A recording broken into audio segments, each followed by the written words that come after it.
Welcome back and thanks for tuning in.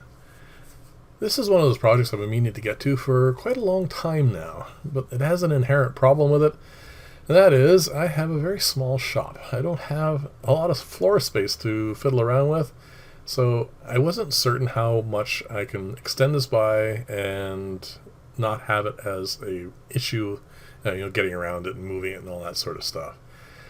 So I came to the conclusion that I probably could get away with 36 inches, which is only extending it by a little bit, but it'll almost allow me to cut half a sheet, which is really nice because, as you've known if you've been watching some of my shorts and other stuff that's been going on the channel, I've been having issues with the big box stores cutting anything near reasonable for what I want. I always get them to trim it just a little bit bigger, but that wasn't working out so well. So I want to be able to do it myself, and this will hopefully get around a lot of that because I have a lot of house renos I want to do, and I do need to be able to cut bigger things than what can fit on this. So as you saw, I had put up my really sophisticated fence, my aluminum angle with some clamps, and the reason I was going to go that route is because I had a piece of 3/4 inch ply that would needed to be trimmed down quite a bit, but fortunately I managed to find the piece that you saw I cut just now, and it was just a shade over the width I wanted and fits on here, and that's excellent because that's the way I can get a very accurate cut, and I don't have to worry about any kind of slippage or anything else. And that reminds me, the next thing I need to work on after this is putting together a fence, but of course I need to build this part first before I can get to that. So I'm going to cut these down, and then I'm going to ensure that it stays nice and square. But I'm going to put a torsion box underneath this. I want to hold it nice and rigid because I don't want to have to work on this additionally afterwards. I want this to be one of and have it work. So anyway, it turned out quite nice. One of the problems with it, though, actually I'll get to that in a second. The nice thing about the piece I chose is I managed to get the grains all to fit together. Of course, there's an 1/8 of an inch missing in the middle of that, but it looks nice enough, and it'll work. So these are the pieces that I have. They're recycled, so I am going to need to trim them down. As you can see, this is recycled as well. And that's another nice thing about the pieces I chose for this whole project. It is all wood I've used on other projects years and years ago, and I'm going to be able to reuse it all now, and that's excellent because wood's expensive. So I'm going to trim this down, and as I was saying earlier, I started doing this, or getting ready to do this, just before I decided to go on holidays. Not a good idea. The problem with that is, when you're getting ready for holidays, you're thinking of other things, and, well, long story short, I had a few what you might call brain farts putting this together. It was not as clean and as straightforward as I wanted it to be, because some of the things I do when I make projects, one of the things is if I have an internal cut I'm making, I usually make it just a little bit oversized. Not like a 16th or anything, but just a fraction oversized. So what I can do is when I start putting the project together is trim it so that it's a nice snug fit. The problem is I have to remember to do that. And halfway through this, as I was putting the torsion box together, I decided to do it a different way and forgot all about that little extra bit. And as you can see when it comes to that point, some additional work needed to be done. So this is actually coming in really handy. I'm really enjoying having it.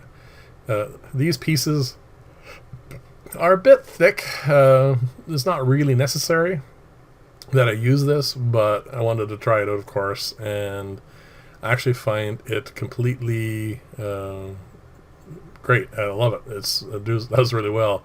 And if you're wondering what that was, another aspect of my small shop, the washing machine decided at that very moment to go into a spin cycle, and when it's on spin cycle and I had the saw running, it trips the breaker, so I had to obviously go and reset the breaker and wait for the spin cycle to be over so I can finish my cuts.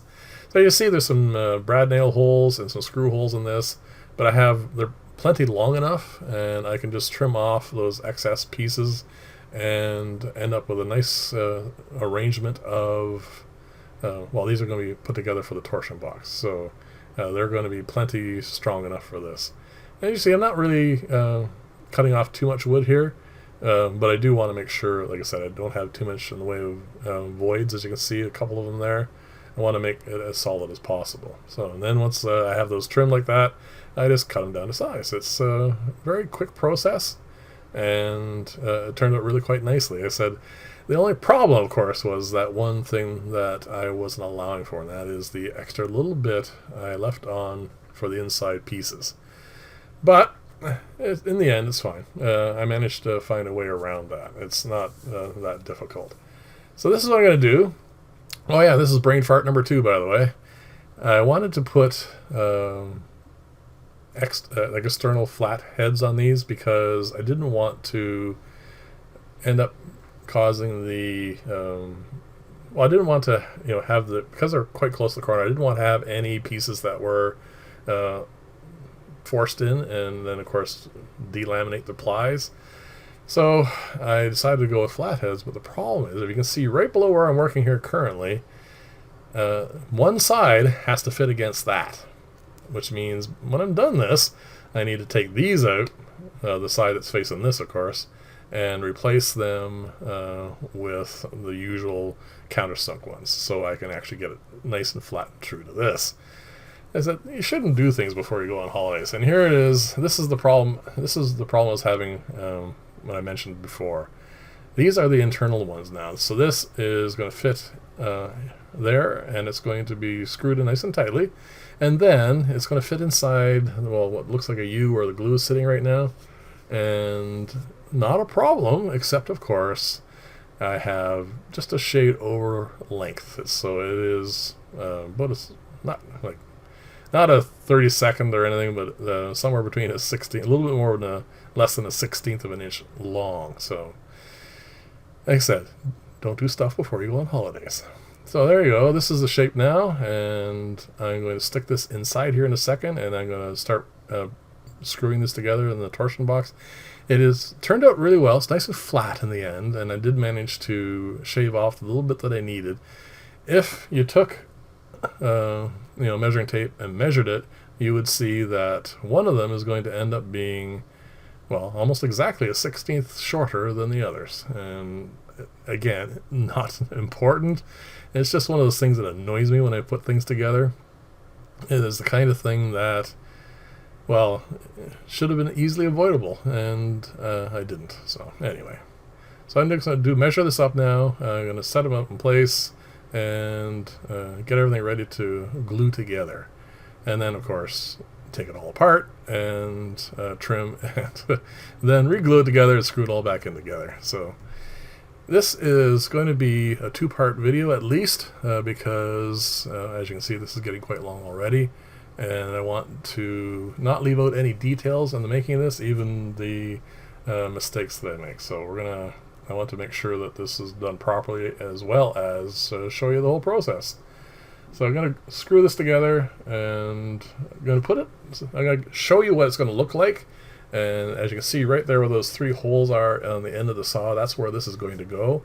And in part 2, I will build the clamps for it and get that in place, because I want the top of this with the 3/4 cap that's going to go on this to be flush with the top of the saw, which means most likely what I'm going to do to start off with is just have it like a hair taller than where it needs to go, because I want to be able to either sand it so it's perfectly flat, or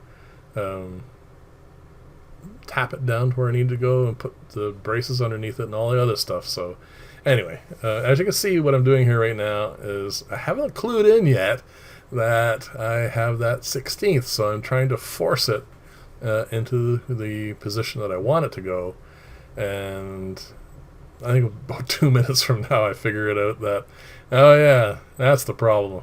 Actually, no, that's not. I don't remember now. I remember exactly where I figured it out, and that is right when I tried to put the end piece on, because I could easily force that into place, but I can't force it when it has the full 16th. It just doesn't want to go. And then I figured I had to redo it all and make sure that it was, it looked good. It has to be flat and it has to support everything. So anyway, I got it done, and this is where the pieces are going to fit on top. And I'm going to put the second one on top, and you get to see what that looks like, and we'll do the rest of it in the next video. So thank you very much for watching. Let me know in the comments below what you think, even the mistakes I made, and I'll see you in the next video. And bye for now.